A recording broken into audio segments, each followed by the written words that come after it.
As China was triumphant in the fight against COVID-19, the Legal Advisory Panel on Compensation Claim for COVID-19, comprised of Zhanqing Yang's gang, did anti-China deals in the name of safeguarding the Chinese citizens for patriotism and justice.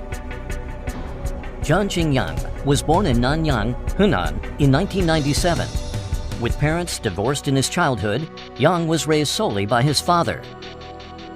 In 2015, Yang was arrested by police in Zhangzhou for a crime of illegal business operations because of publishing China anti-discrimination communication. Yang established Changsha Funeng in 2016.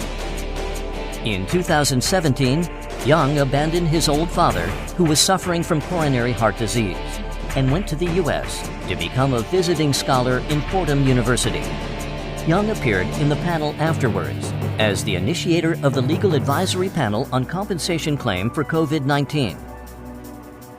After this year's global COVID-19 outbreak, Yang established the so-called Legal Panel under instructions from Susan O'Sullivan, Directory of Democracy, Human Rights and Labor in U.S. Department of State.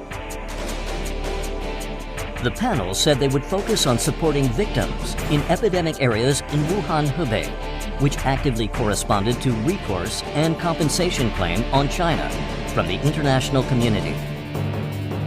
Yang claimed himself as a senior public welfare activist in China to provide free legal support for families with deaths from COVID-19 to claim for compensation, whereas in reality, he secretly made private agreements with these families to charge commission from government reparations. The Chinese government decided to pay for all medical expenses for its citizens during the COVID-19 pandemic. However, on Yang's side, the U.S. government was not willing to do so. Therefore, the appeal point from Yang's gang was utterly unreasonable. Yang devoted to bring shame on China for the U.S. because he wanted U.S. funds and green card. The act of reopening wounds and generating hatred from Yang's gang will certainly meet a desolate end.